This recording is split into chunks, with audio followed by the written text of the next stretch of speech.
All right. Hi, guys. I am Mary Poplin from Imagineer Systems, and today we're going to be going over some beauty work. The fun thing about that is no one ever seems to go over a lot of beauty work because it's such a secretive thing. Actors and actresses don't really want to have the befores posted online, if you can imagine. That's why they're getting beauty work done in the first place. So what are we going over? Like, why is Mocha useful for beauty work? Well, our robust planar tracking can track skin, and that's with no tracking markers needed. So we're going to go over how the planar tracker works really quickly for you guys that don't know. And basically what we're going to go over is roto and roto offset, so how to get detail from other areas using shapes and patch those over certain areas. We're going to go over roto paint specifically, so that's live, non-destructive, active splines that are used for painting and visual effects, for those of you that don't know. We're going to go over spline warping with open and closed splines so that you can change the shape of people's faces and bodies. We're also going to go over de-aging people without remodeling their faces in 3D. I don't know if you guys have seen like X-Men Days of Future Past, but they did a sort of totally different workflow where they rebuilt faces in 3D. We're going to actually do it using 2D methods. We're going to go over the basic theory and techniques behind a lot of beauty work, so I'm going to have a lot of anecdotes for you guys. And the workflow is going to be in After Effects and NUKE, so we're going to have both of those.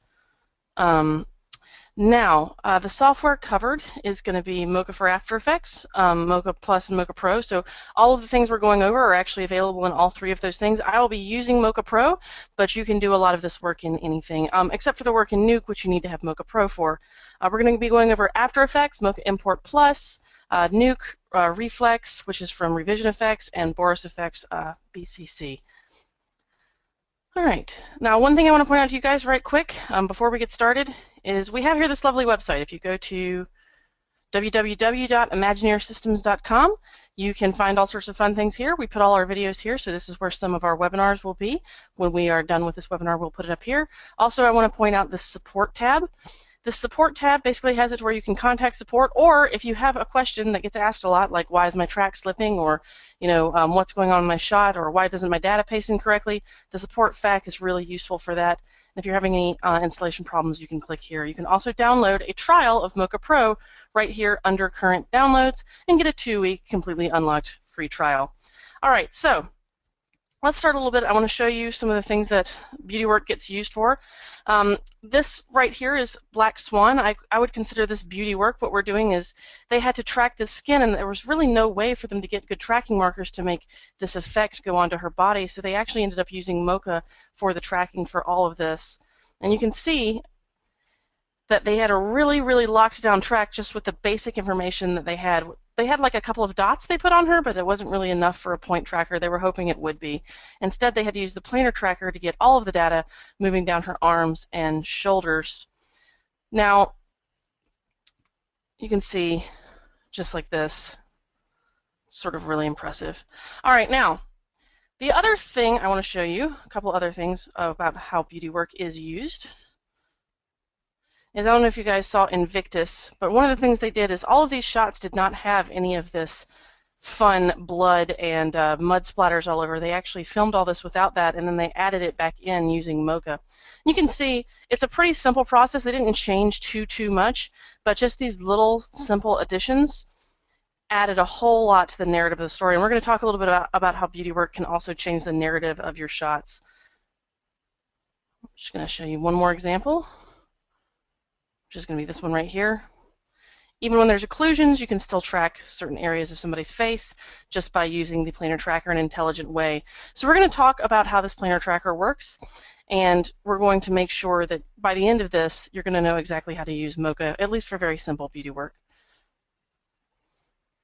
All right, getting started.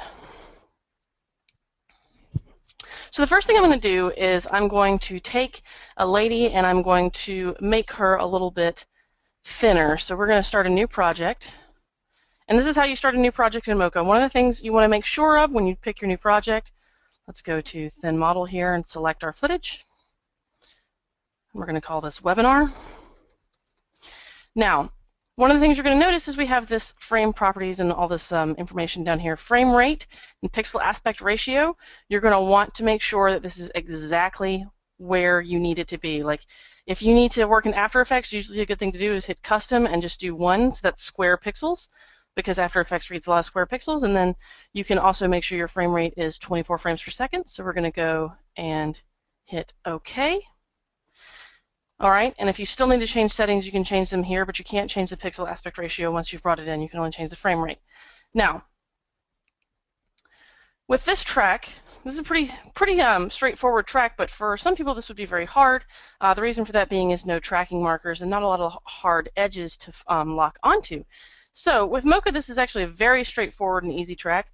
And the way I'm going to track this is I'm going to come in here and I'm going to take a spline. I use X splines. You can use Beziers if you want them. We have Beziers right here. But I actually don't like Beziers. And the reason I don't like Beziers is because I feel like they're just too much work. So I'm going to take my X spline. I'm just going to draw this right around the middle of her body. Actually, let me hide this window too. I'm going to draw this right around the middle of her body. And we're going to use this data to track her back. Now, the way Mocha's Planar Tracker works is it actually tracks from frame 1 to 2, 2 to 3, 3 to 4, 4 to 5. It doesn't actually try to match this pattern throughout the whole shot. It matches it across time. We're going to track luminance. That's going to be RG and B channels together. If you have some really crunchy footage, you're going to want to actually use auto channel, but you will almost always use luminance. Minimum percent of pixels used is, you can consider that to be our accuracy inside of Mocha. So we're going to track 20% of the pixels inside of the spline and try to match them over time. Because this is such a large spline, 20% is appropriate. If it were a much smaller spline, you can see that Mocha ups this number to 90 automatically. So Mocha will always try to give you the best, quickest track it can. So if you find your track is slipping, you can up this number. If you find that it's not, don't. Think of accuracy in terms of how many pixels you're tracking, not in terms of this percentage number. Because we're tracking so many pixels here, 20% is fine. Smoothing level is for if you have super grainy footage, and we track several different types of data. So translation's really obvious, guys. Translation's just like, how is the object moving, right? Scale, also super obvious. How is the object growing or shrinking? Rotation, also very obvious, okay? It's like, how is the object rotating? Just like this, right? Okay, so we don't want to mess with that. So what we want to do is we want to take this spline and we want to actually tell you the difference between shear and perspective. So shear, okay, is just going to be your movement in X and Y. All right, so you see how my transform tool is going from a square to like a diamond or trapezoid shape? That is shear, okay? Perspective is that same motion, but it's in Z space, okay? So it's more like this, how it tilts out. That's the difference between shear and perspective, okay? If you're not tracking shear and perspective, you're going to want to make sure that you have them turned off, because if you do not have them turned off, what will happen is Mocha will believe you that they're there, and it will try to invent that data. So it's a computer, so make sure that you don't trick the computer. Okay, so we're going to go over also large motion, small motion, and manual track. All right, and let me actually open After Effects so it loads by the time I'm done talking about this. Small motion and manual track. Large motion is going to be the bulk of all motion you're ever going to track in Mocha. Small motion is going to be almost imperceptible motion, so you have like a camera on a tripod and the wind is blowing past it. You'll almost never use it. Manual track is actually something totally different. It's where the track is actually something that you animate. It's how you get past occlusions. So when you click the manual track, the surface tool becomes dotted, and you can actually use it to animate the track. So you can see that now my track is hand animated. This is only useful when you need to get past a total occlusion of the area you're trying to track, like somebody walking in front of the object you're trying to track. Now we're going to go ahead and track this forwards and backwards. Now, one of the things I want to talk about is also angle and zoom. Inside of Mocha, if you are having to track something that's rotating very quickly, you can increase this angle number, and that will actually increase Mocha's search area. All right. It will also, you'll take a little bit of a hit on your tracking time, but it will be really nice for your accuracy. Zoom is also the same way. If you have an object that is zooming very quickly in the scene, you can increase this number, and Mocha will also look in a larger range for the zoom, and you'll be able to find that data very quickly. One thing I want to point out is that you can see that the spline is following my track, okay? That's because the spline is a child of the track. So the track looks ahead and actually pulls the spline and the surface tool with it. If you want to see what your track is doing more accurately, you can take the grid tool and turn it on, and the grid tool follows your surface tool. So however you have your surface tool positioned is how we will use our grid tool. Now we're going to let this track forward a little bit more, and we're going to start hooking up open splines to it. So one of the new things in Mocha 4.1 is the open spline tool. Now open splines cannot be tracked. You have to move them along with an existing track. So that's why I'm tracking this back first, because what I'm going to do is I'm going to take this model and I'm going to thin her up and change the look of her a little bit. And in order to do that, I need to have tracks that are linked to this object, if that makes sense. All right, now we're almost done tracking, just like this. Very nice.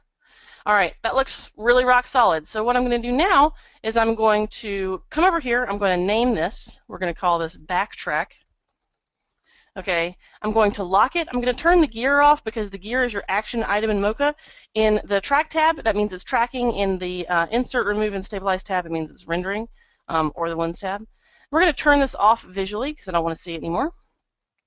And then we're going to start adjusting where we want to put our splines. Now, I want to thin up her waist a little bit. Okay, and I want to sort of change the shape of her legs a little bit. I want to make her look a little bit more sculpted than she is. I mean, she's already a beautiful woman, but you know, that's beauty work is not really about whether or not somebody is already beautiful. It's sort of about achieving perfection or a certain look. It's certainly not realistic most of the time. So what we're going to do is we're going to come in here with our splines, and I'm going to draw a spline down the side of her body. And I'm actually going to, excuse me, not do that. I'm going to draw a spline down the side of her body, and I'm going to hit Shift and click. Okay, and what that will do is that will open my spline for me. If I want to close my spline, I can go to Spline, Close Spline. If I want to open it back up, I can go to Spline, Open Spline. So you're not stuck once you do this.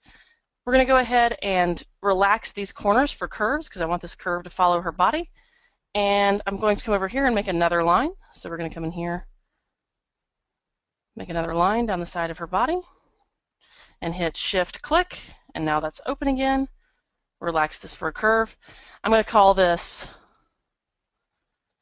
left side, and I'm going to call this right side. Okay. And what we're going to do is we're going to link both of these in the link to track. And we're going to link this to backtrack and link this to backtrack. And now, did I not link it to backtrack? Link to track, backtrack. There we go. And now this will follow her throughout the shot, okay?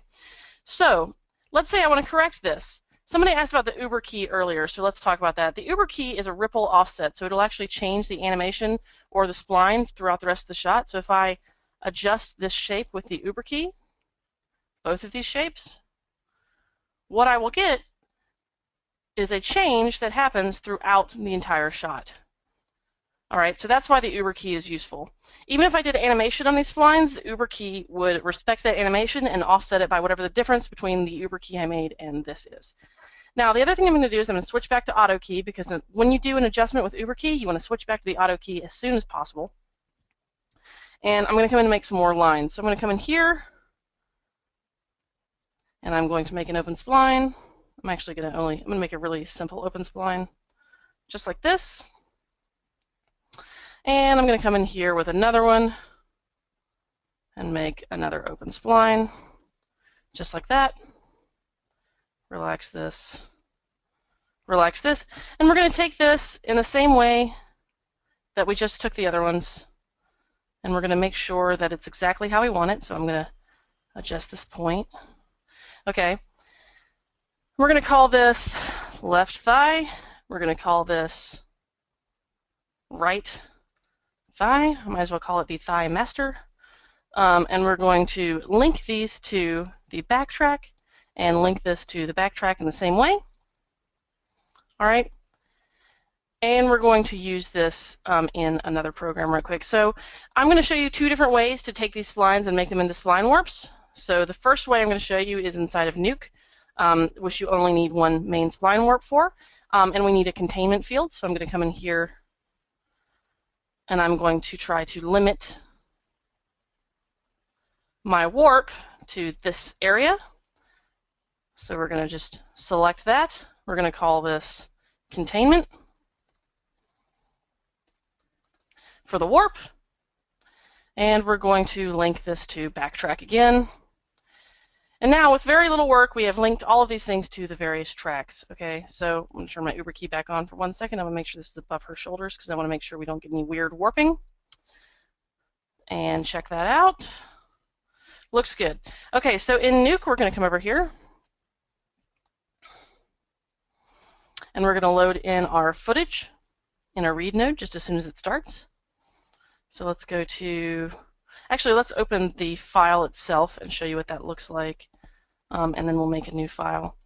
So if I go to my desktop and I grab my Paint webinar and we go to Thin Model, open up this NUKE script, I want to show you what this looks like when we're done, and I'm going to show you how to do it. All right. So what we're going to see here is we have this model who is warped, and you can see we've got our spline in here, and I just want to show you the very simple warp that we're doing to this model. Okay, so we're going to show you exactly how to do this. It's very, very simple.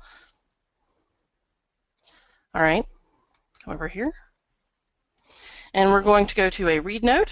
Just hit R for read, and in this case we're going to navigate to our footage just like this. All right, and we need to make sure that that we're at 24 frames per second and all of that good stuff, which we can check up here if we like. And what we're going to do from here is we're going to go back over to Mocha. I'm going to select these layers. I'm going to go to Export Shape Data.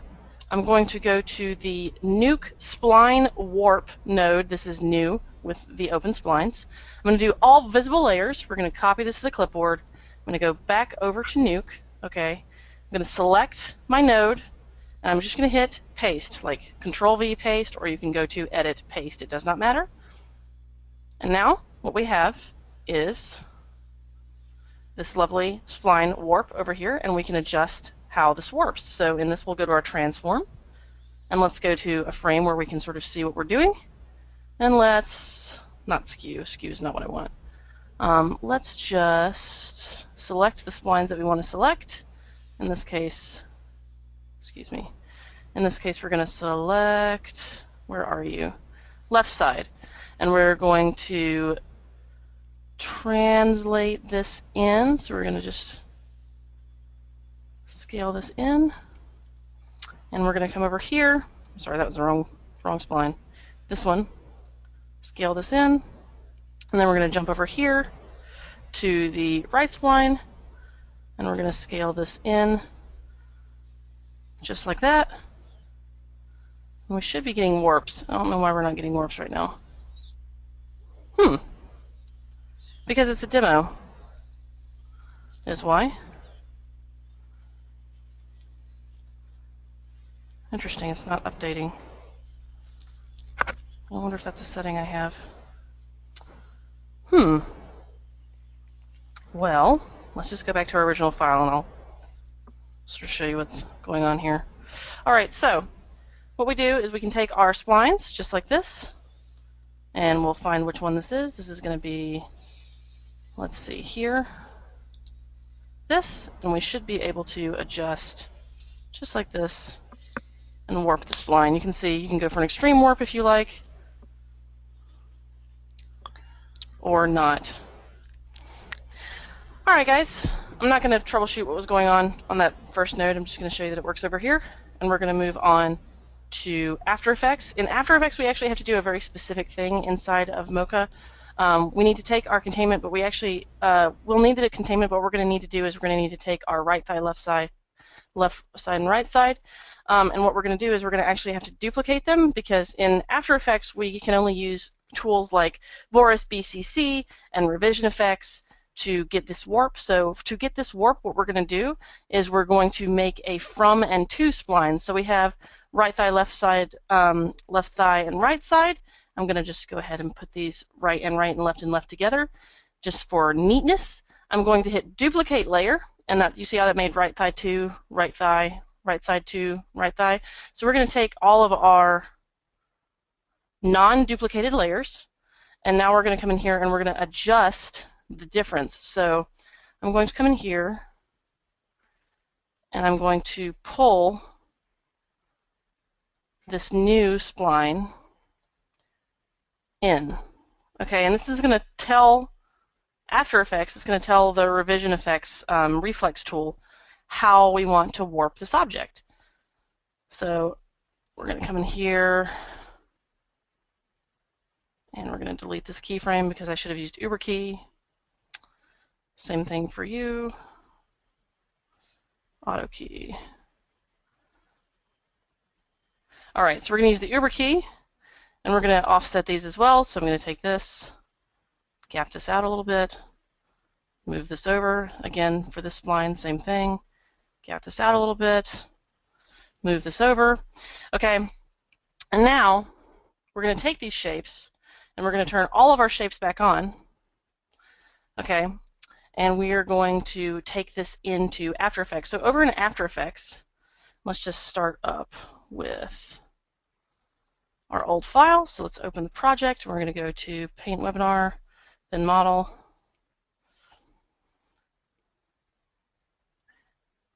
And let's go to Comp. Let's go to this comp. And what you can see is I've pasted this in. I'm going to show you exactly how to do this. So we've pasted this in to get this warp. I've given her a little bit of a tramp stamp. We'll sort of turn that off for a second. And I'll show you how to do that. But what we're going to do is we're going to take this model and we're going to warp her. So this is the warp, and that's the original. Warp, original, warp, original. Okay, so what we're going to do is we're going to apply this warp. So I'm going to grab our footage, I'm going to drag it down on top of this, go to our first frame, go to Mocha, we're going to go to Export Shape Data, we're going to go to Mocha Shape Data for After Effects, we're going to go to All Visible Layers, copy to Clipboard, okay, I'm going to go back over to After Effects, and we're going to go to Edit, Paste Mocha Mask. If we paste it in, it'll be as an effect, but because we want it to be a mask and a spline, we're going to do Paste Mocha Mask. That will paste in all of our splines onto this model here. And now what we're going to do is we're going to make sure that containment is at the bottom, and we're going to make sure that our names are paired. So you see this left side 1, left side, and left side 2. Okay. In order for this warp to work, we have to have these similarly named layers, because what reflex warp does is, let's just come over here to Flex. What you'll see is Reflex actually uses these pairs to do the warp itself. So we're going to call this a warped image. We're going to move over here. Obviously, that is not the effect we want. It's a little too extreme. Okay, so what we're going to do is we are going to adjust how extreme that is, because we don't want it that extreme. Like, we only want it to be a little different, right? So we're going to call this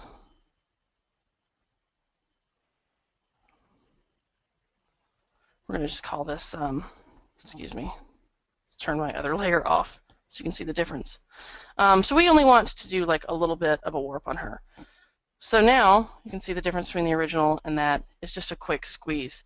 Now, the other thing we want to do is we want to sort of, let's say we wanted to add a tattoo to her back, for instance. Let's show you how we do that. What we're going to do is we're going to make a little roto shape for her little back area here. And then we're going to take that and we're going to apply that over the top of a, cut it out of a tramp stamp that we're going to put on her back, essentially, a tattoo. Tramp stamp's not a nice word. Alright, so what we're going to do is we're going to come in here and we're going to go to her back track, okay? And I don't need to make a new backtrack, but I'm going to come in here and make a roto shape. So we're going to take our X-spline, and I'm just going to draw sort of more detailed roto shape right here. And since I'm using this as a cutout, I don't need to do any sort of detailed roto. The only detailed edge I need is this edge up here on the side. So let's just take that. And we're going to adjust this by, sorry, we had a Wacom problem there for a second. All right, we're going to take this, we're going to make the curves more mild, and we're going to call this back roto, and we're going to link this to back track. Okay, and now it moves along with our back track very nicely. We're also going to take our surface tool, and we're going to align it where we want this tattoo to go. So I would like this tattoo to go somewhere right here. And I'm going to skew it with her back a little bit because she's sort of contrapposto, which is to say her hips are slightly tilted. So we're going to make sure that this is tilted with her hips. And we're going to export this tracking data. We're going to export this tracking data as an After Effects corner pin. Okay, so we're going to copy this to the clipboard.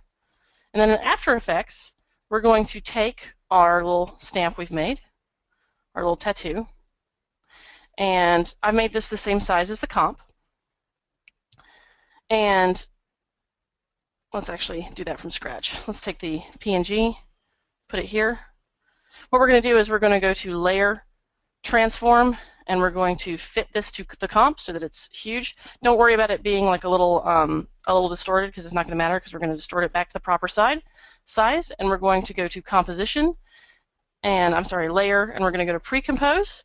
In Pre-Compose, we're going to call this like Tat, and we're going to move all attributes into the new composition. This is really important. If you do not do this, this will not work. So we're going to hit OK. We're going to make sure we are on the first frame, and we are going to go to Edit and Paste. So right here under Edit and Paste. And what Mocha will do is Mocha will align this over our object here. Now, because we've applied a corner pin to this, what we can't do is we can't actually put a rotoshape on top of this. So what we're going to do is we're going to go to Layer, New, Solid, and this is just like an After Effects thing. We're going to use this as the track mat, so we're going to call this Tattoo Mat.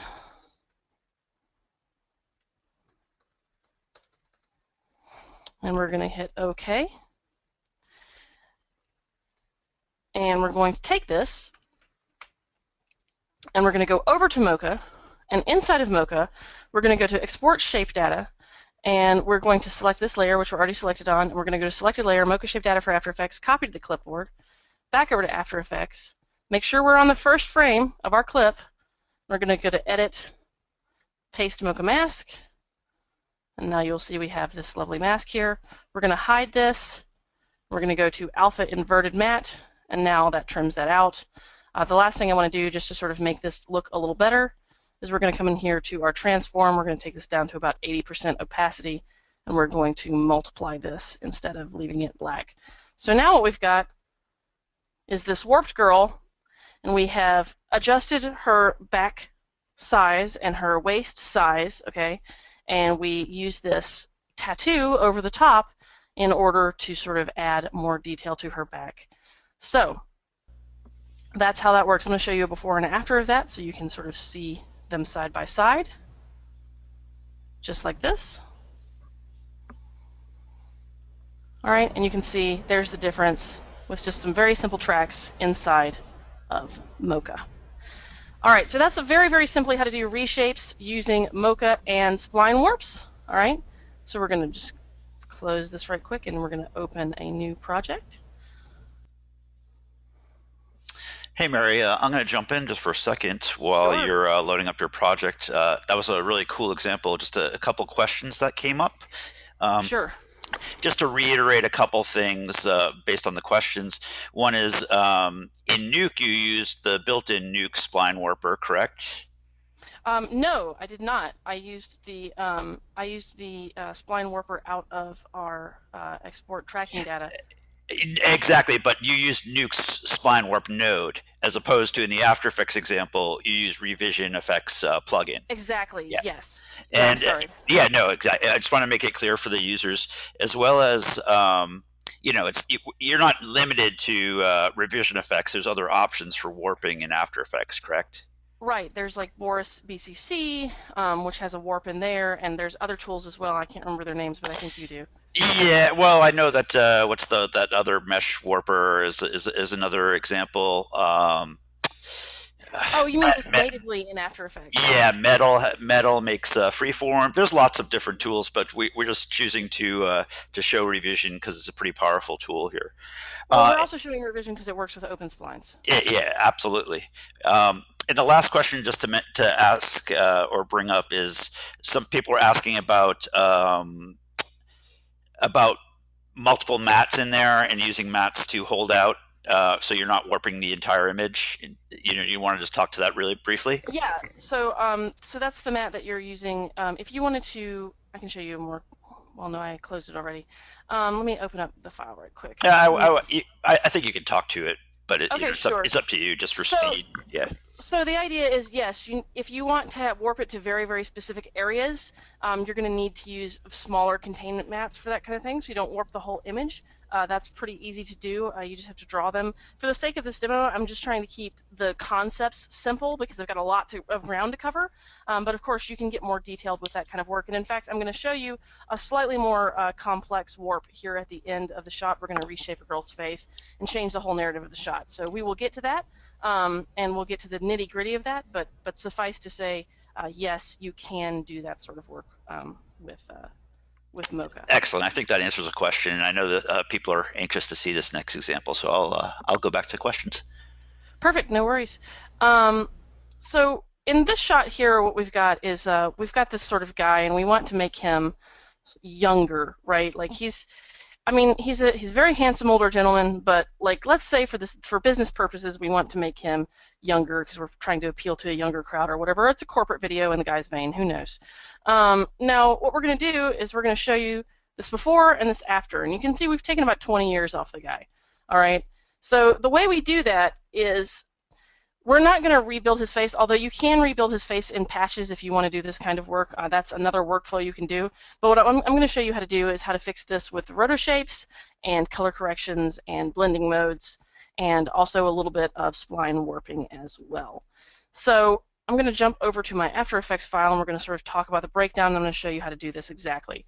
So inside of this file, you can see we have the original here. You can see this is the changed, original, changed, original, changed. Okay, and you can see again that we've only warped a certain area of the shot, so we'll talk about that a little bit as well. But the reason we've changed his chin is because when you get older, a lot of times you have skin that starts to sag here on the bottom of your neck. Now, that's a pretty dead giveaway for somebody's age. Another dead giveaway for people's age is their hands. So let's just show you the original here. Do you see how detailed and wrinkled his hands are? One of the things people respond to when they look at somebody and they think they're old is the amount of detail that you see in their face. So if you look at babies have almost no detail in their face, and you know, if you look at somebody like this who's an older gentleman, of course he's got way more details in his face. You're responding to that contrast. You're responding to the areas of high contrast inside of his face. Now, we're going to lessen those with just a lot of rotoshapes, and we're going to talk about how to change hair color as well. Obviously, you can't change stuff too drastically or you'll push what's in the footage too far. So if you need to take somebody that's 60 and you need to make them look 20, you're really going to need to do physical patches over the areas of their face for that and literally rebuild their face in a multiplanar way or a 3D way. So let's begin. I'm going to show you the shapes that I have here, and then we're going to sort of talk about how to do this. Like, I don't want to overwhelm you because this is a lot of roto, but I want to show you sort of what we're going to look like when we're done. We have roto for the hands here for the areas of detail. We have roto for the hair here for the areas of detail, and we have roto for like the eyes and the forehead and things like that. So let's do that. One of the things we're going to do inside of Mocha is we're going to talk about how Mocha tracks best. Okay, so Mocha tracks best at areas of high detail and flattest towards the camera and least blurry, okay, and largest in frame. So we're going to find the areas of this person's face where they have the most detail, where they are the most parallel to the camera, okay, and where they're largest in frame, and that's going to be right here. So what we're going to do is we're going to zoom in, and we're going to start drawing some roto shapes around his face. Now, normally I would say don't track and roto more than a couple of roto shapes at the same time, but that's actually not what I'm saying here. And the reason for that is time and demo. So I've done this before like several times, so I'm going to track a lot of shapes at the same time. I do not recommend you do the same until you are super comfortable with Mocha. Now, what you'll notice about this roto shape is I am actually making a very detailed shape and I'm avoiding his eyebrows, okay? Because we don't want to soften his eyebrows at all. But we do want to make sure that we get all of this information of his wrinkles all around his face. So I'm going to turn my thumbnails off and I'm going to actually turn my transform tool off for a second, and I'm going to start making the rest of the shapes we need to make for this guy's face. I'm going to call this forehead, okay? And I'm going to call this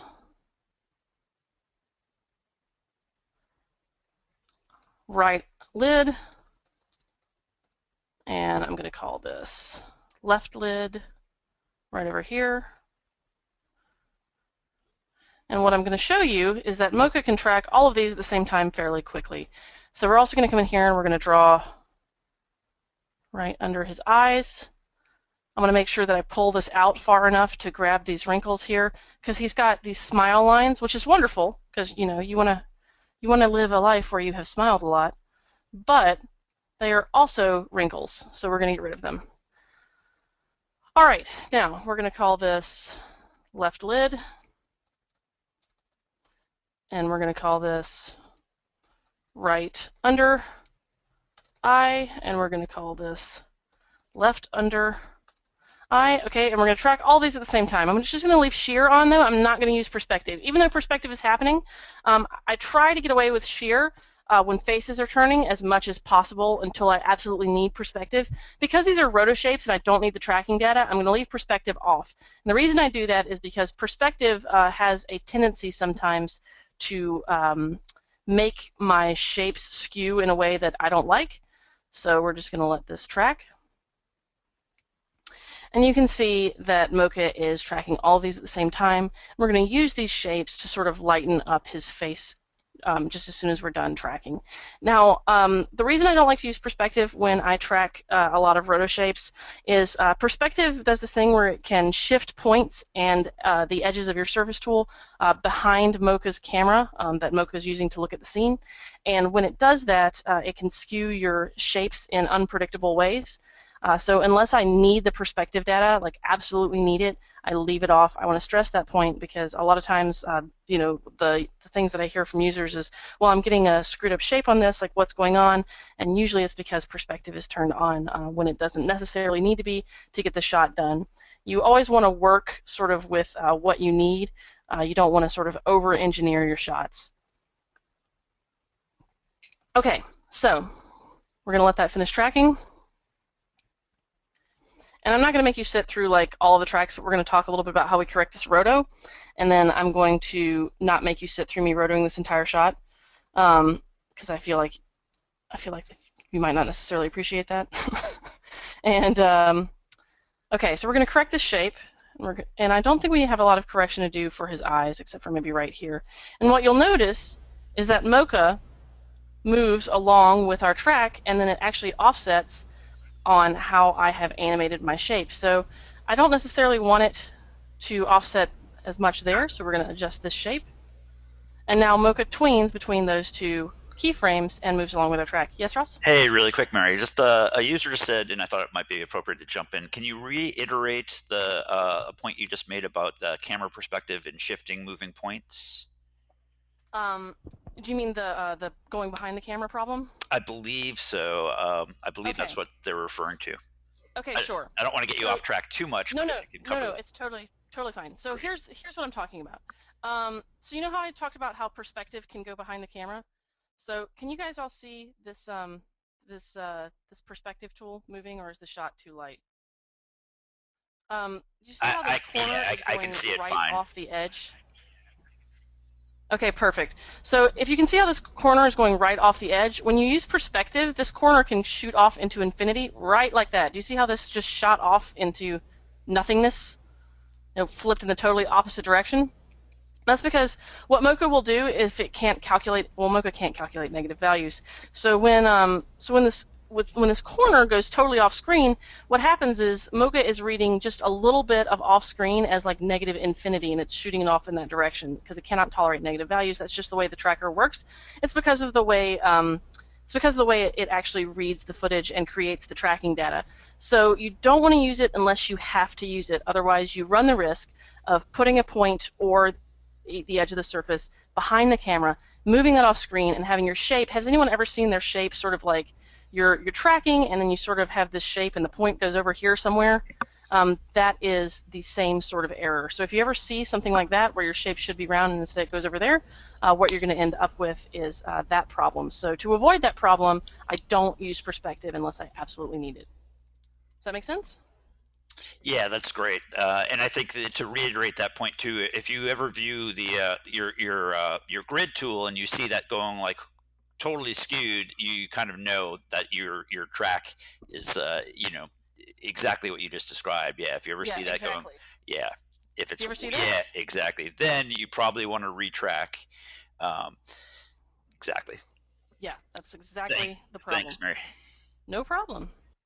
All right, so we're going to take this data and we are going to put it over into After Effects. I'm not going to rotor the rest of the shot because I already have the whole thing rotored, but I'm going to show you the points here. So I'm going to take the forehead, turn it off, and we're just going to fix the eyes right quick. So I'm going to select all of these, turn the gears off. I'm going to go to Export Shape Data. We're going to go to All Visible Layers, just like this. And we're going to copy that to the clipboard. We're going to go over to After Effects. I'm actually going to make a new composition.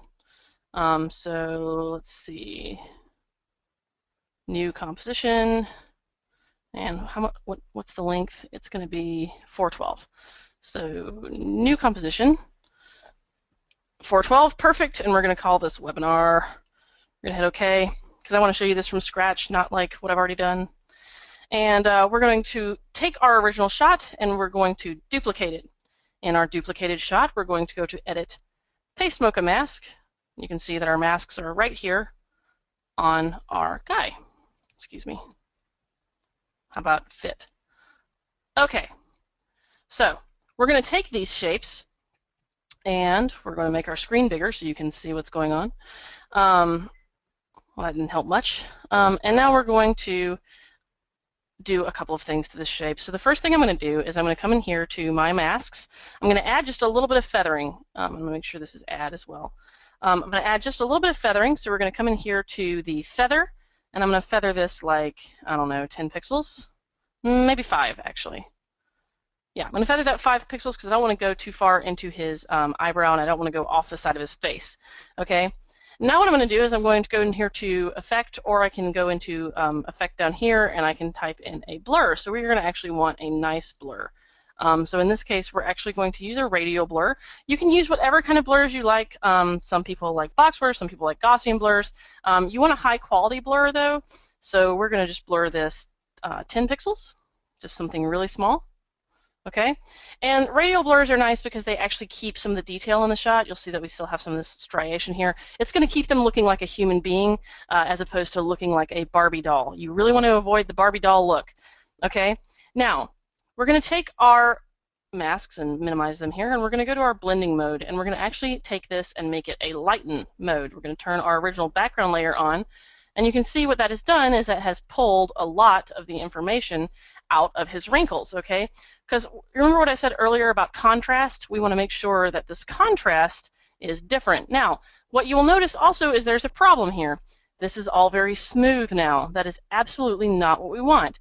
So what we need to do is we need to go over here to Effect, and we can go to Noise and Grain, and we can do Match Grain. After Effects actually has a really nice match grain. You just pick the frames you need to match for the grain, and you end up with this nicely matched grain.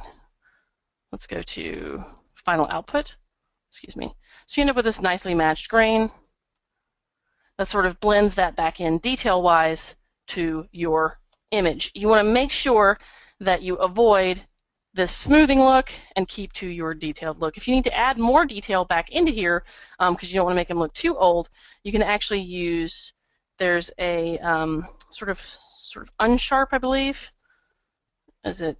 Yeah, BCC unsharp mask. You can use this to get more detail back into the shot. You want to put it before your grain. What you'll end up with is slightly more detail so that you don't end up with something totally smooth. Okay, so let's look at the differences between that. Let's get off of our unsharp mask and flip between the two. So you can see we've taken a lot of detail out of the edges of his eyes without sacrificing a lot of the finer details. So we've kept fine details, but we've gotten rid of the bulk sort of wrinkles that he has on his face. Now we can do this for everything else inside the file. I'm going to come back over here to our shot and we'll hide some of the hair layers. And let's just drag this back under everything. And what you'll notice is that we've done a couple of different shapes. I'm going to take this warp off for a second. What you'll notice is we've done a couple of different shapes for correction, and I kind of want to speak to that a little bit. We took our forehead shape and we put it on this layer. We added a box blur just because that was really fast, but box blurs are not very detailed, so the only way I get away with using a box blur on something this is because it's low resolution. You can't see a lot of his face, you can't see a lot of the detail, so I only get away with this because it's low resolution. You can use a higher quality blur, but I used this for speed. It's not the best thing to use unless you are this far away from your subject. But what you will notice is instead of using a lighten layer, I've used a normal blending mode instead. The reason for that is if I use this as a lighten layer, I end up with too many details in his head still. That's because of this lighting. He's got some overhead and backlit lighting that hits the high parts of his forehead. We don't want that, so we're going to actually use normal to sort of knock it all down. We don't want to get rid, again, of all the detail, but we want to get rid of a lot of it. If you get rid of all the detail, you're going to end up with the Barbie doll or the Ken doll effect, and that is really not a good thing to do. So let's talk a little bit about the warp of his chin here. The warp of his chin we did in the actual same way that we did the warping of the girl's body, but I just want to touch back on that right quick because repetition is the key to sort of making this sort of thing work. That's not the one. This is the layer. Close this.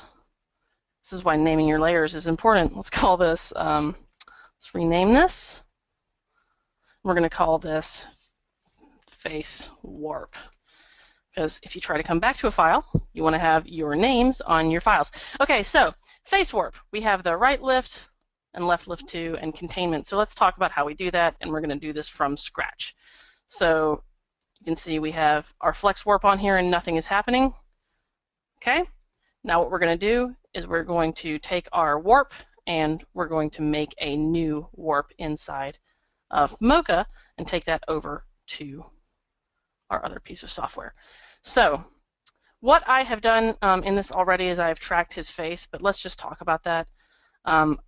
We're going to come in here, and for his chin, I'm going to actually just track the C sort of shapes of his chin. And again, here, just like this. Okay, and we're going to track both of these through the shot. We're just going to track backwards. And we're going to use this to drive the spline that's going to move at the bottom of his chin. But remember what I said earlier, open splines cannot actually be tracked. Okay, there's no track mat for an open spline. So in order for Mocha to get that data, what we have to do is we have to have the data tracked with a spline to begin with. You can also do things like open these splines up and then use that, and I can show you exactly how to do that when we're done tracking. So we're going to let this finish. And then what I'm going to do is I'm going to go ahead and click on this spline, and I'm going to go to spline, open spline, and I'm just going to delete these points. Okay, and then same thing here, we're going to take the spline, we're going to spline, open spline, and I'm going to delete these points. Okay, and now what I can do is I can arrange these splines how I want them. So we're going to go hit on our Uber key for a second. I'm going to adjust my spline.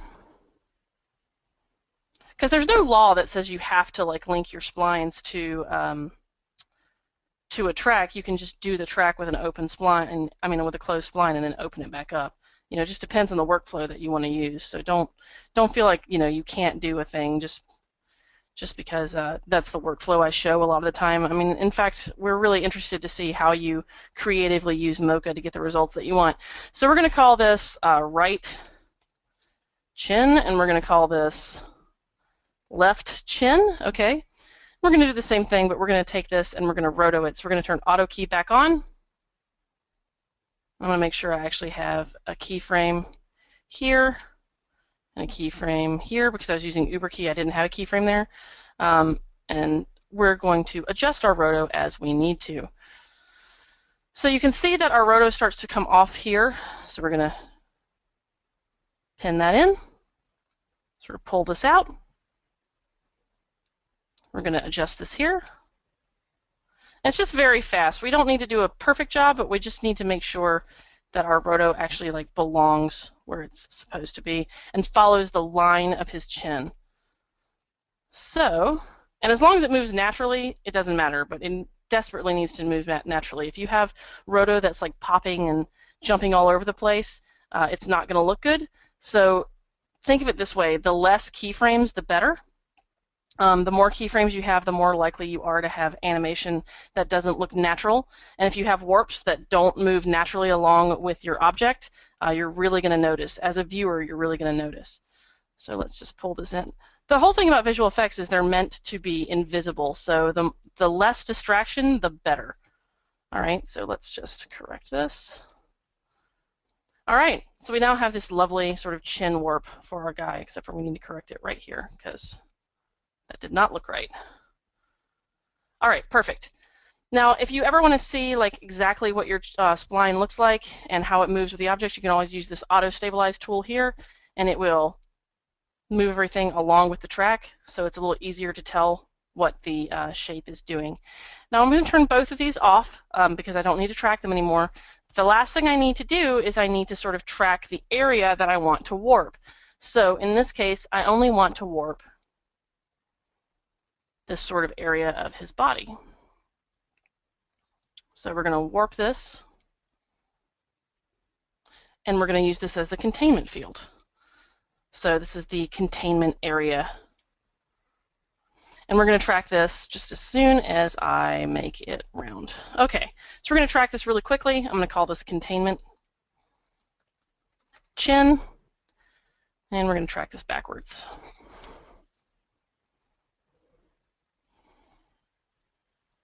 It's just the same technique. And then the last thing we're going to do is we're going to duplicate both of those splines, and we're going to use those as our offset inside of After Effects. But we're going to do that in just 2 seconds because it's not going to take that long because we're just going to use the Uber key. Ross, did you have any questions? No, I'm just trying to make sure that the user's questions are covered, and some people are sort of asking some questions about open splines in general. And just to reiterate that our open splines are linked to tracks because a Mocha layer actually has to have a closed shape to that within the closed shape are the pixels that you're actually tracking, and then Exactly. we're linking to the open spline.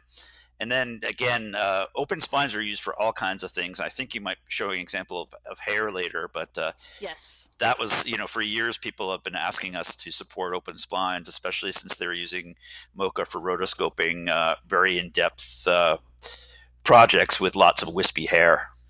Yes, exactly. So the interesting thing here though is I actually didn't link this to a spline. I used an open spline to track, and then I deleted the point. So that's an alternate workflow. We're going to take both of these right chin and left chin. We're going to duplicate them. Okay, turn all of our gears off. Okay, and then for right chin and left chin 2, we're going to just make sure that these are stacked together. And for left chin 2 and right chin 2, we're going to offset them with the Uber key. So I'm going to bring his jowls up using the Uber key, just like that. And then we're going to bring this jowl up as well. But we don't want to lose like his strong chin, so we want to make sure that we don't bring it up too much. Okay, now you can see the difference between those two splines now. So we're going to take this, we're going to use this as our warp. So we're going to take all our visible layers, we're going to export shapes, all visible layers, copy to the clipboard, back over to After Effects, and we're going to go to Edit and Paste Mocha Masks. So Edit, Paste Mocha Mask, okay? And we're going to make sure that our warp looks appropriate. So in this way, you can see that we sort of warped his chin. Now, if we want to lessen where this is warping or increase where this is warping, we can change it. I actually like what it does to his the upper part of his face when I leave that in there, because it sort of lifts it in the way that your faces fall over time. This sort of stops that. So we're going to take our containment chin, and we're going to do a little bit of a mask expansion and a little bit of a mask feather. And what that will do is that will give us a little bit nicer of a blend between those two images. All right. So the last thing we're going to do is we're going to take this and we're going to actually like fix his hair. Now, I'm not going to make you sit through me rotoing his hair because we're running out of time here, and I want to make sure we hit everything. So we're going to come over here to the sort of old shapes that I have, turn all our new shapes off. But the rotoing the hair is the same exact way that I have rotoed in Mocha in this demo several times. So I'm not going to make you sit through it, but here we go. We have hair and hair. So right hair and left hair, and we're going to make sure that our folder is visible so we can see. So we're going to take right hair and left hair, and we're going to get this outside of Mocha. So we're going to go to Export Shape Data, copy to Clipboard, and what we're going to do is we're going to make a new layer with our old file, bring this right over the top. We're going to go to Edit, Paste Mocha Mask. We're going to take our other hair, left hair, we're going to export shape data, copy to clipboard, go to Edit, Paste Mocha Mask. All right, so we've got this sort of roto here that we're going to use. We're going to go ahead and come in here and go to Effect, Color Correction, and we're going to start adjusting this. So I'm going to go into my curves. Let me make sure that this is correct. Nope, we want add and add. There we go. So we're going to adjust our curves a little bit. We want to pull that white down, just like that. And we're going to come in here, and we're going to like feather this a couple of pixels so that it looks nice. And we could probably correct some roto here. So like, I don't like some of those points because I feel like, yes, I know. Thank you. Thank you, After Effects. I feel like we've got a little bit too much poking out over here, so I'm just going to delete these points. What we end up with is like a slightly different hair color that we can start to adjust the colors in.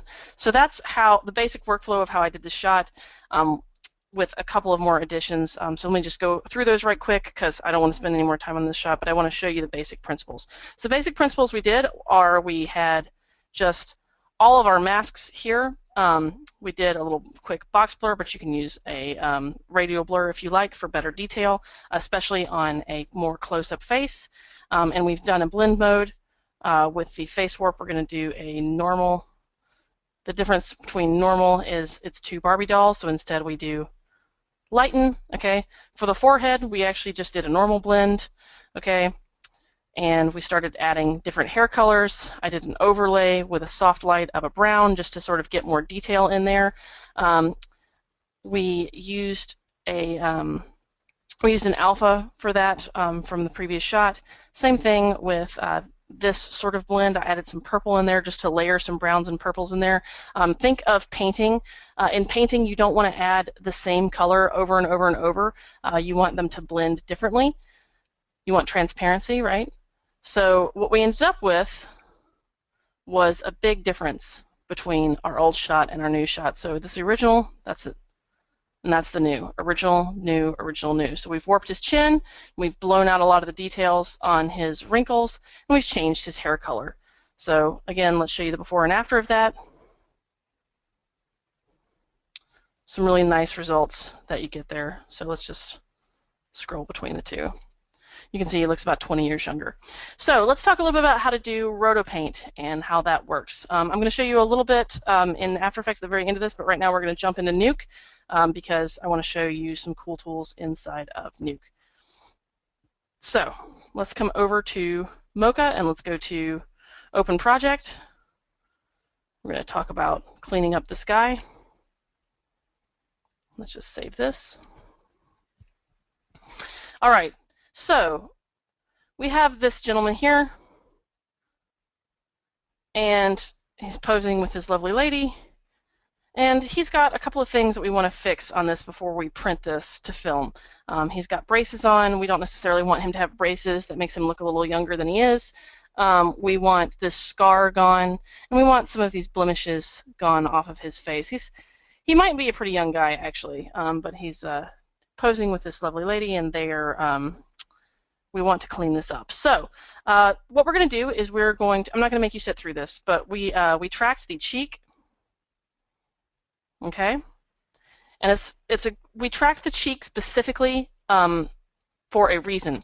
Because this is such a detailed scar, we want to make sure this doesn't slip at all.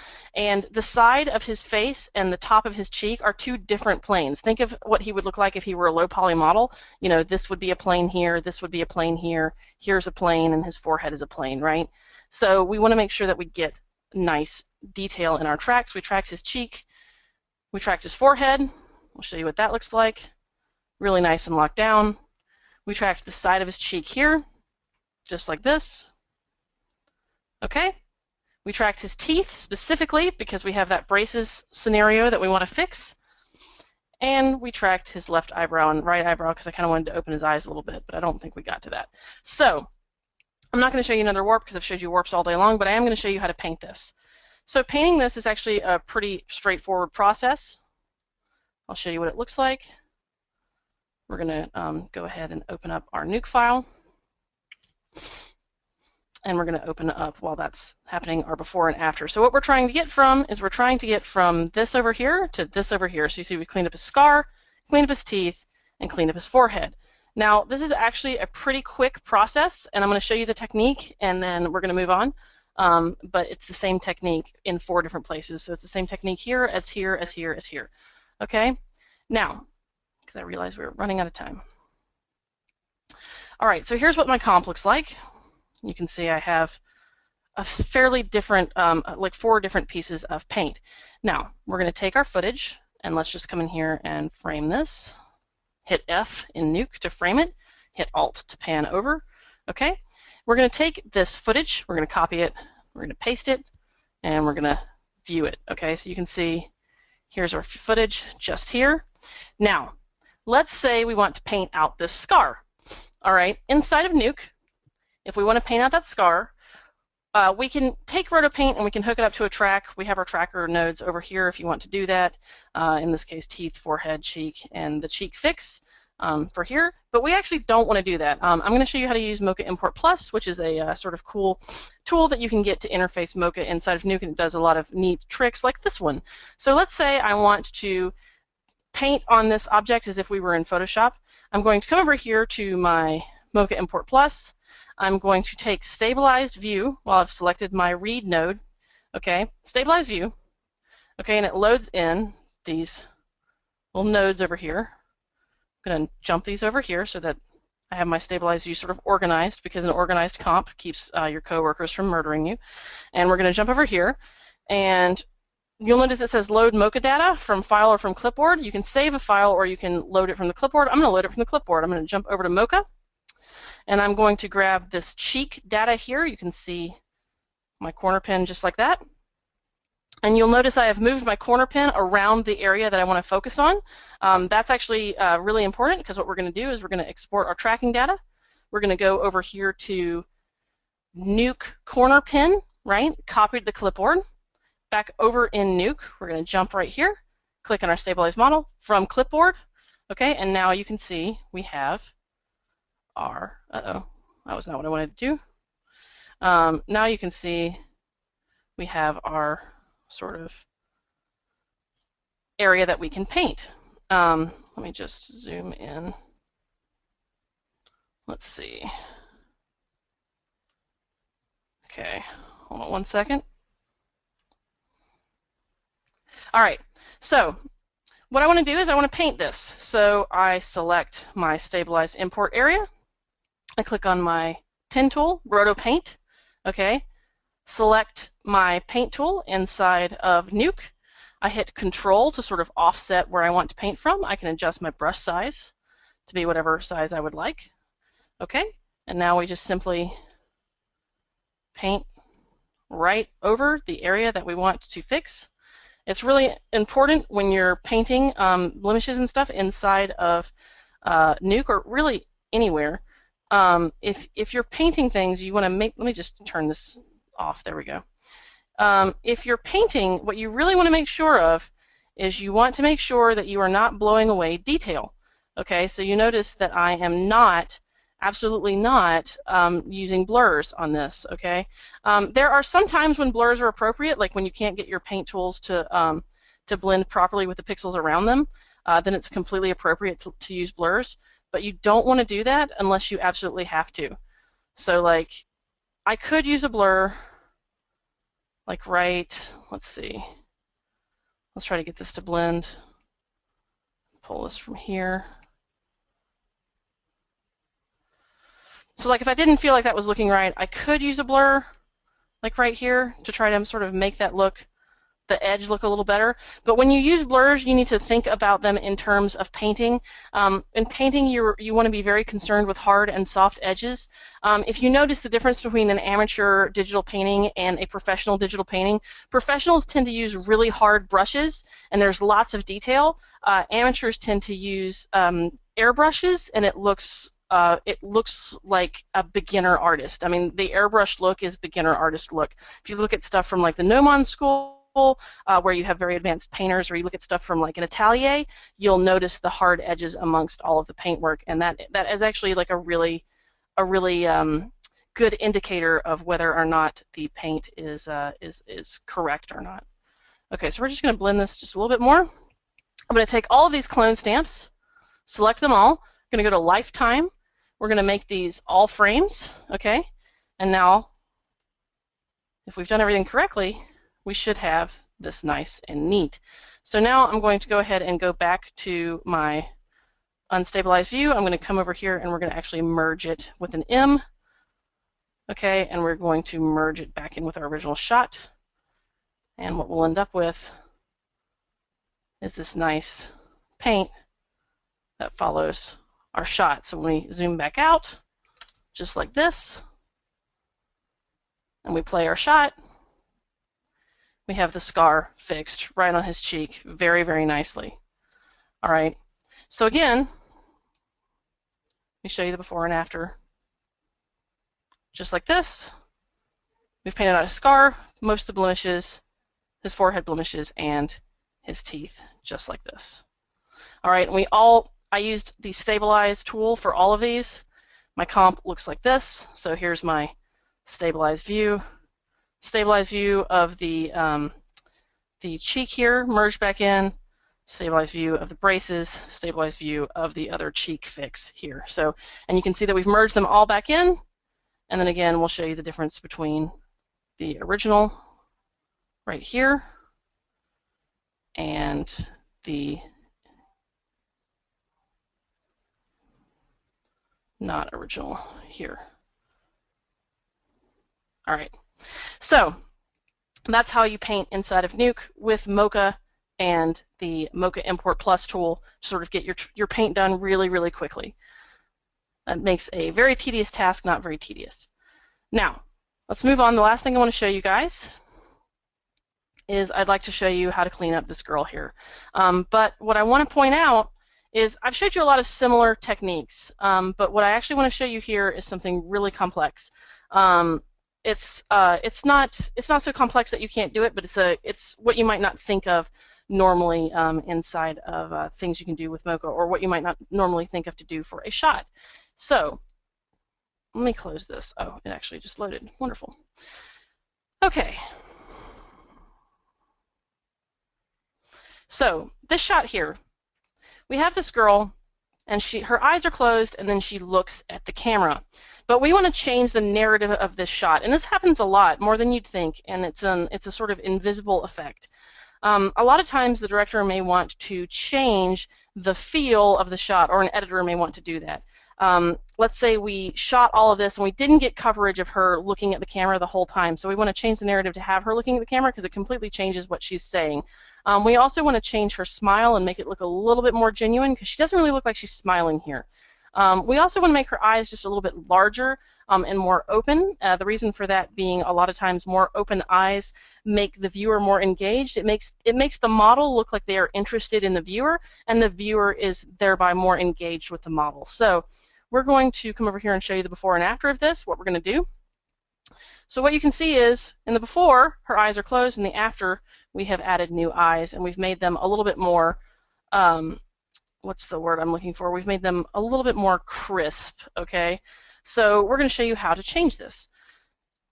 The first thing we're going to do, and again, I'm not going to make you sit through all my tracks because I've already made you sit through the tracking part of this, is we're going to track her face. So with her face, I have her chin track, okay? And what I want to point out about this is I'm avoiding her hair. You see how my shape is moving around her hair? The reason I'm moving my shape around her hair is because her hair will mess up my track. I want to make sure that we don't have distressed tracks. Now, again, we have her cheek face here, right? And we have this cheek. And it doesn't need to be perfect. It just needs to be good enough so that I can do the effects I'm trying to do. And her nose track here, okay? Now, we're using all of these to sort of change the shape of her face because we're making her nose thinner and we're making her eyes wider, and we're making her smile bigger. So again, let's show you what that looks like. We have a much thinner nose, bigger smile, more open eyes with more detail in them, okay? So these are our tracks that we're going to use. We're going to close all of them so that you don't have to look at them anymore. All right, so we have our containment field for our warps on our face. We want to make sure that we don't warp outside of that. We have the right spline of her face. Let's just turn the grid and surface tool off so you can see. We've warped the right side of her face. We have her nose here and the variations of our splines for her nose. We have the left side of her nose and the variations of the splines there because, again, we're going to be using After Effects. We have the nose containment area so that we can find the warp of her nose to that area. Okay, so this is where I was talking about how we would get to more of the containment issues. We want to warp her mouth, but again, we want to contain it to this area, so we have the outside warp shape and the inside warp shapes. Okay, same thing for the eyes as well. So we have all of the eye containment. Excuse me, we don't want the mouth containment there.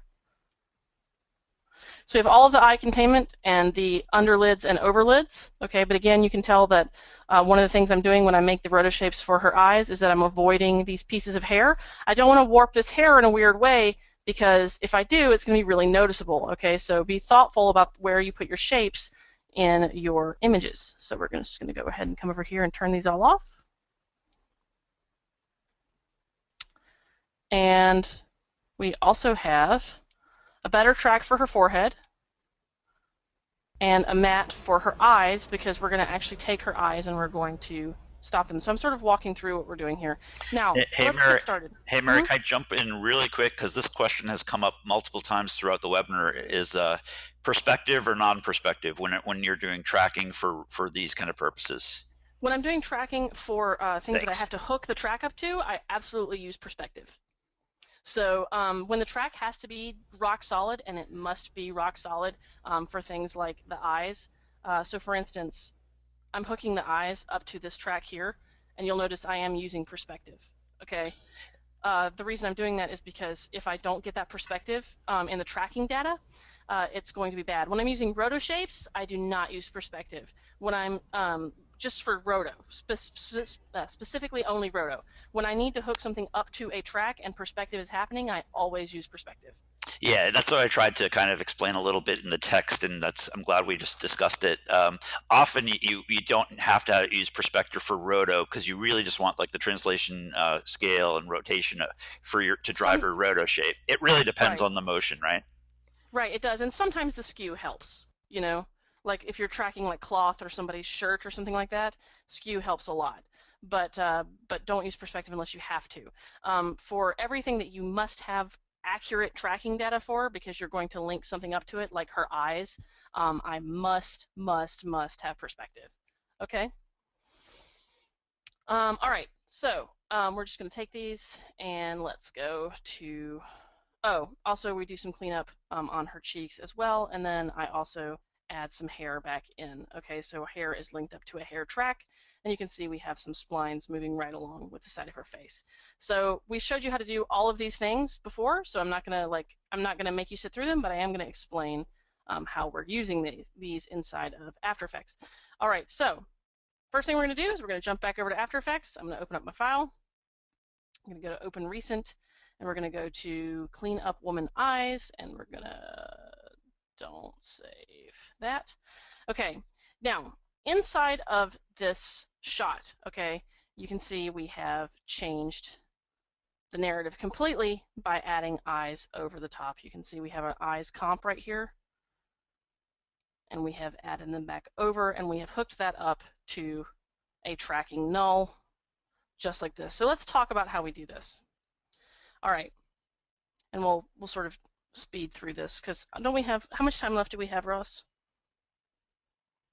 Hey Mary, we're Uh, getting down to the yeah, we have about 10 more minutes or so, so I think okay, we've pretty much covered most of the questions, so I think we'll you know you can go right to the end. perfect. Okay, so what I'll do then is I'll very quickly go through this and we'll get this done. Okay, so I'm gonna make a new comp just right quick. So new comp, and we're gonna just go ahead. That's not the right length. So what is the right length? It's gonna be footage. So let's go to the composition settings. That's gonna be 4. Okay, so new composition, and we're gonna do 4. We're gonna hit OK. All right, so in our comp, we're gonna take our girl here, okay, and we're going to duplicate her layer. I'm going to move to an area where her eyes are, let's just go to full, perfect. I'm going to find an area where her eyes are fairly open before they start to close. Okay, but I want to make sure I'm as close to the edge as possible. It looks like this is going to be my frame that I need to pick. Okay, so we're going to go ahead and we're going to take her splines and we're going to warp her face. So we go back over to Mocha, and I take my layer controls, and I'm going to go to our containment. Okay, so I'm going to go to, let's just do her nose and her mouth and eyes. Okay, and we're going to take all of these, turn them on. We're going to go to export shape data, all visible layers, copy to clipboard, and we're going to go right over here to After Effects. Take all of these. We're going to go to Edit. We're going to go to Paste Mocha Mask. Okay, and then I'm just going to clean this up. So we have right nose and nose containment. I'm going to delete all of these down to the mouth. Okay, and we're going to duplicate this, and this is going to be our. We're going to take everything that says left and get this out of here, and then blow those away. Okay, so this is going to be our right eye. We're going to rename this right eye, and we're going to take this and we're going to delete everything that says right and get rid of the right eye containment, just like this. Delete that, and this is going to be our left eye. Okay, and we're going to duplicate this layer again. We're going to go to Edit, Paste Mocha Mask on our first frame here. And we're going to look at our masks. We're going to delete everything except for the nose, just like that. And then we're going to duplicate this again. And we're going to go to Edit, Paste Mocha Mask. And we're going to delete everything but the mouth. So inside our masks, we get rid of all of the nose, delete, and get rid of all of the eyes, delete. Okay, so we're going to call this nose, and we're going to call this mouth.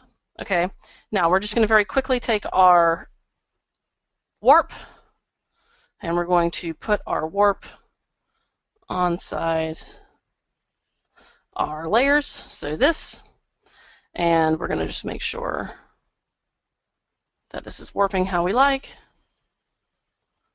Okay, so that's a little bit more of a smile. I'm going to come somewhere in the middle of this shot so I can make sure that I'm not making her look like a clown, because you want to make sure that you're not overdoing it. Let's just call this 60.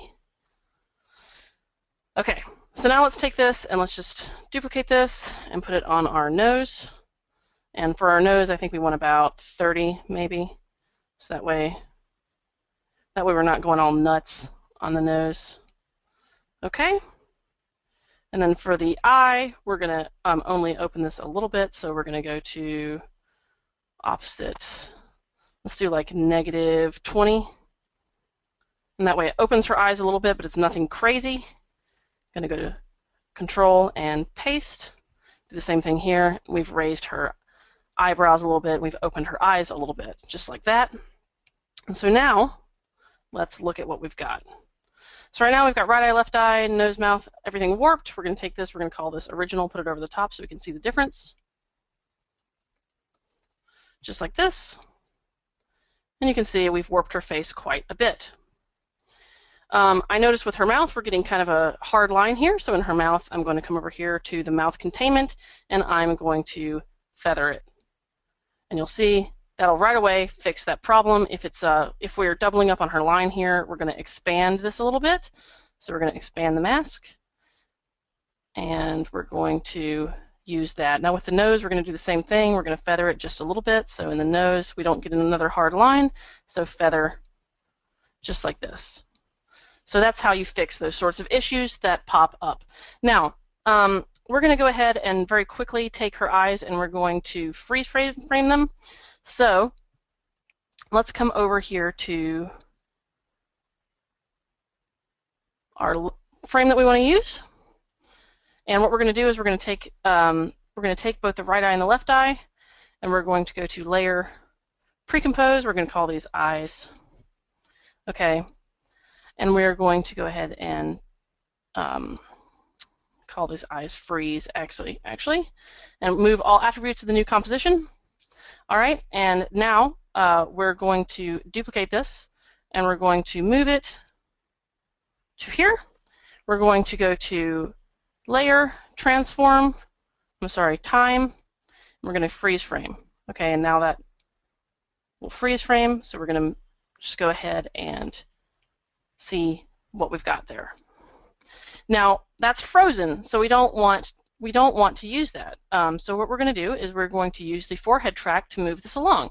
So we're going to go to Layer, New, Null Object. Okay, and with the null object, we're going to call this, rename eye movement.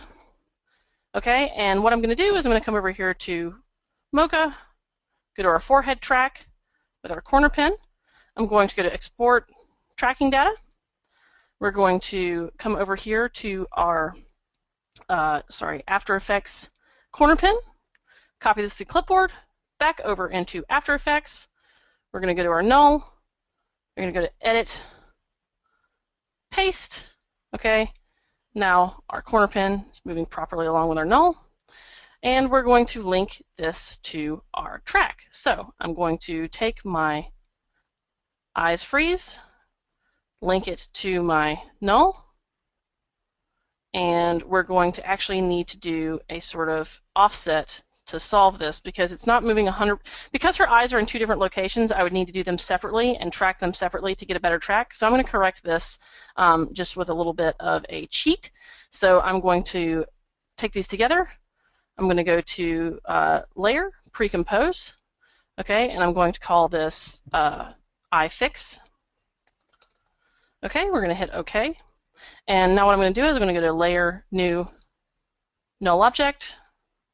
We're going to link this to our null object. In our null object, we're going to go to transform, and we're going to do a position transform. Okay, and we're going to adjust our position on our null, just like this. Okay, so that we end up with something that moves nicer and still tilts along with our girl's face. Okay, so the last thing we need to do to fix this is we need to do a sort of blend back into the face with this. So we're going to go to Layer, New, Solid. Okay, and we're going to pick a white solid, go back to Mocha, and we're going to take our eyes matte just right here, select this, go to Export Shape Data, Mocha Shape Data for After Effects, copy. We're going to go to our white solid, go to Edit, Paste Mocha Mask. We're going to go to Alpha Matte on our track matte here, and we are going to go to our masks, and we're going to select both of these, make them both add. Okay, and we're going to add some feathering and maybe a little bit of an expansion. And what we end up with is the eyes moving along inside of our shot. Okay, the last thing I wanted to do for this particular shot is I wanted to take our original eyes. So let's go ahead back, let's take our eyes freeze and let's move them down here.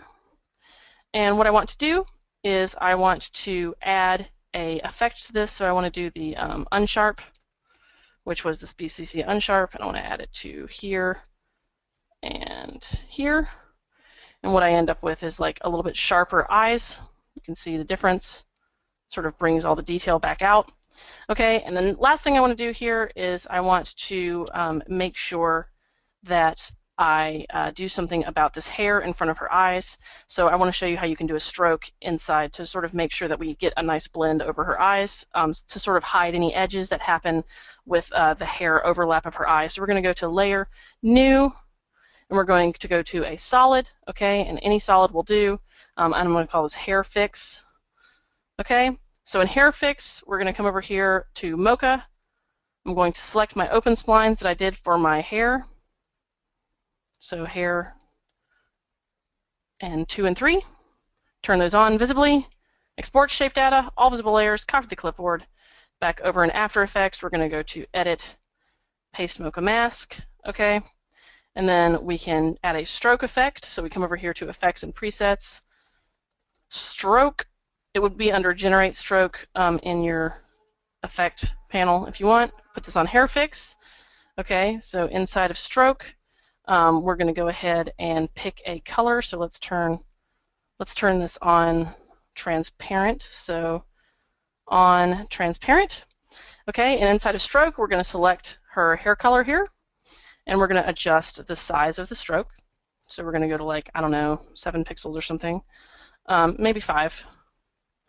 And then we're going to duplicate this stroke effect, and we're going to pick Hair 2 path, okay, and we're going to put this at like 3, and then we're going to duplicate this effect, and we're going to pick a new mask, which is going to be Hair 3, and we're going to do like 2 pixels on that, and what we end up with is this nice stroke over the top of our hair here. And I'm going to come in here, and we're going to add this in the transform. We're going to take this down to about 80. What we end up with is this nice, 20. What we end up with is a nice blend over the top where we can sort of have our hair sort of blended in with our eyes. So again, let's show you what that looks like before and after. Just like this. So what we end up with is like a sharper, better sort of look, and we have her eyes open the whole time, thereby changing the narrative. Now, the narrative gets changed in a lot of movies. If you guys have seen Bridesmaids, it's a comedy movie.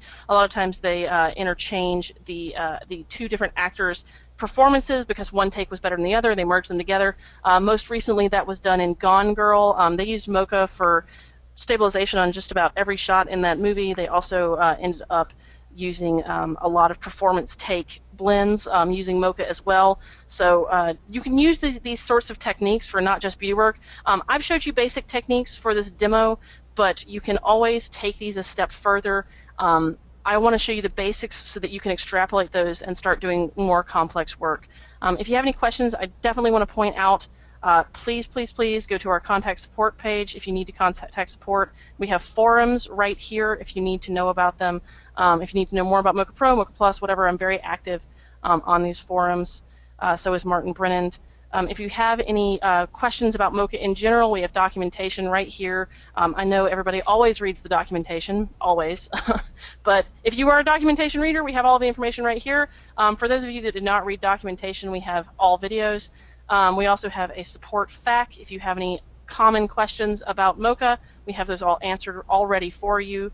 And we also have training and resources. So please take advantage of our website. It's there for you guys.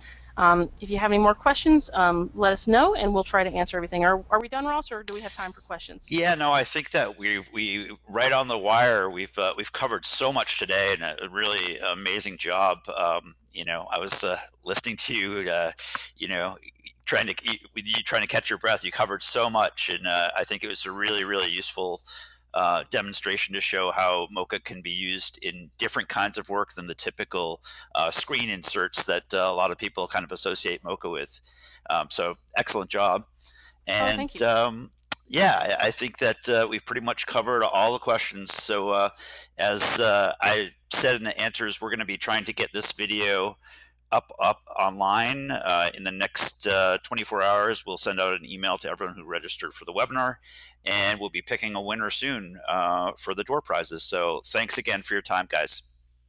Marvelous. I want to add one more thing. If you guys need more training in Mocha, if you're beginners, please check out the Mocha fundamentals. And as far as webinars go, you should be able to find them right here on our videos page. You go to imagineyoursystems.com, videos, and then right here, browse by category. Webinars are just here for you. All right, so have a wonderful day, guys. Thanks so much for tuning in.